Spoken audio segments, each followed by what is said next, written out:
And yes, this is my English oral assignment. And firstly, this assignment will briefly introduce the novel plus the narrator. Then I will look at the characters and the particular language, and thereafter some of the themes the novel deals with, plus just a short comment on the title, and then some of the postmodern traits current in the novel. And lastly, I will compare the novel to another postmodern text. Yes, the expert is from the novel Breakfast of Champions, written by Kurt Vonnegut in 1973. And just a very brief resume. It is about two elderly men and their reflections on example, for example, some of the historical facts or stories of America. And yeah, so the setting is, of course, in America. The narrator in the novel is an omniscient third person narrator, which basically means that the narrator describes and knows all of the thoughts and feelings of the different characters in the novel. Moving on to the characters, the reader is at first introduced to the character Kilgore Trout, who is a science fiction author. Then the reader is introduced to the character Dwayne Hoover, who is a Pontiac car dealer and is described as almost being on the brink of insanity even before he meets the character Kilgore Trout. And we can see that in the following quote: Dwayne's incipient insanity was mainly a matter of chemicals, of course. Dwayne Hoover's body was manufacturing certain chemicals which unbalanced his mind. Page 21. And this quote kind of illustrates how some sort of mental disorder could have potentially caused this chemical imbalance that Dwayne is suffering from. And the cause of a chemical imbalance can, for example, be if a person is exposed to some kind of traumatic situation, which ends up, changing the structures in the brain. And then I will depict the relationship between these two characters. The characters develop in the text, and you can kind of say that their development is driven by one another. Especially when Trout writes his book about certain conspiracy theories that eventually ends up kind of pushing Drain over the edge, which can be illustrated in this quote. It shook up Trout to realize that even he could bring evil into the world in the form of bad ideas. And after Dwayne was carted off to a lunatic asylum in a canvas camisole, Trout became a fanatic on the importance of ideas as causes and curses for diseases. Page 21.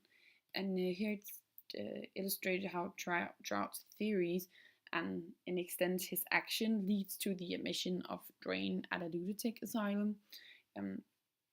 His acts indirectly leads to this admission. And after this, Kilgore Trout develops into more kind of enlightened person and also an advocate for the subject of how like ideas and actions can affect other human beings. And then moving on to the language, where I will firstly be talking about the drawings, which is depicted throughout the story and can be seen as a supportive element to the language. For example, the year 1492 is highlighted with very big letters, which first of all catches the reader's attention, but it also underlines like the language and the message of how important this particular year is for American history and how the society tries to carve it into every person's collected memory. Further, also emphasizing how the writer can use this as a tool to convey their message. And then the arrows, which can be seen on the picture to the left on the slides, which is depicted throughout the entire novel. And this forms a sense of the author kind of enumerating the novel's points one by one. A new arrow indicates a new aspect or subject being dealt with. This forms a kind of repetitive tone, not that the content is repetitive, but repetitive in the way that the novel unfolds. And then to the themes and title. The overall subject for this novel is, for instance, the more critical depiction of American history through the use of drawings and the repetitive portrayal of the content. The novel kind of depicts the more negative aspects of not only modern society, but in general, just how some more gruesome part of history has formed and affected humans in current times.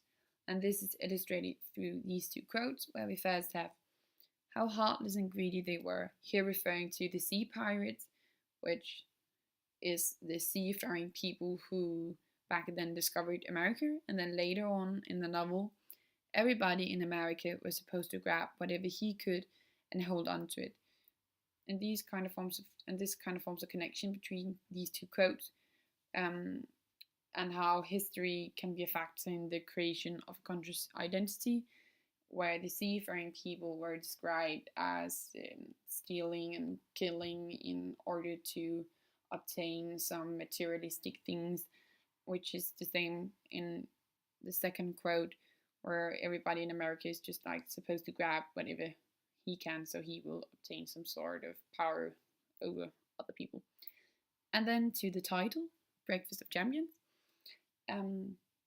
which provides the reader with another aspect of the current mentality in America, where kind of the champions is the ones that kind of eats greediness for breakfast, if you can say it like that, which eventually leads to conflicts between people, and further, it can divide them into different social groups, where on one side we have the champions and sort of like the winners, and on the others we have the losers.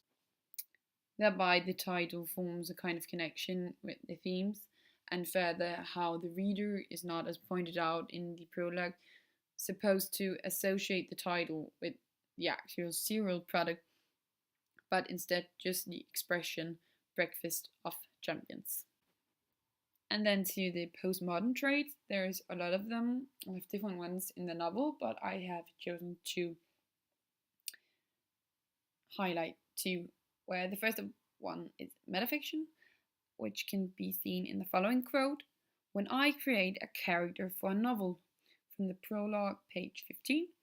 This quote mentions that what the reader is currently reading is actually just a book, and its characters is fictional, created by the author.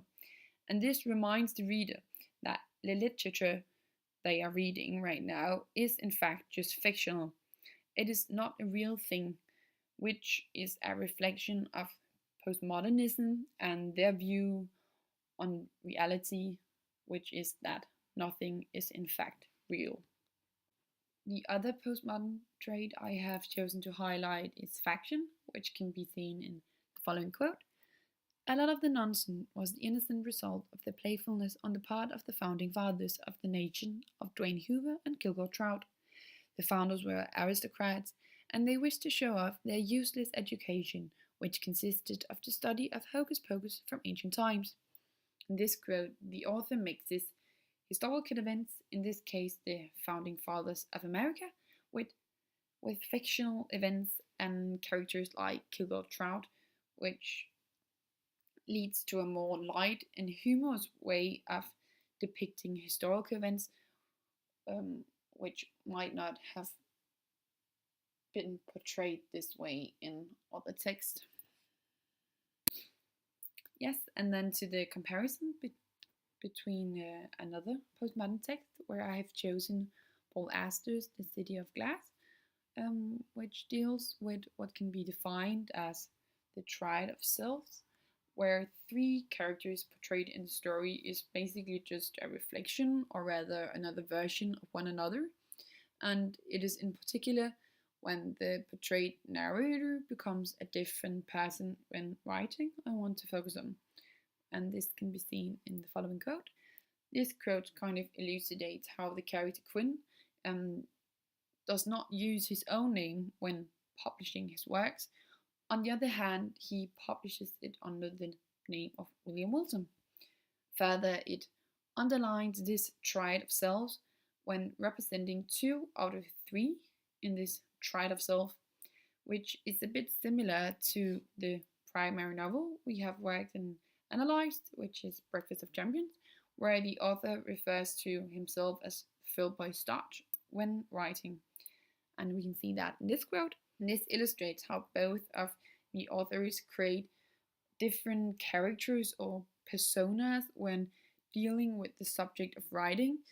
Maybe they do not want to be associated with their works because they might not be proud of them.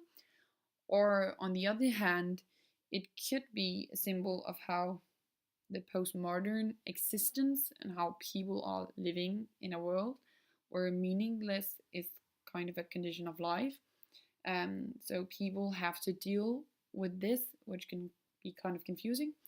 Then they use this way of evolving, or not evolving, but like becoming a new person when writing, which creates a kind of distance between them and their literary works in a way to distance themselves from their existence, but also just their literary works. Yes.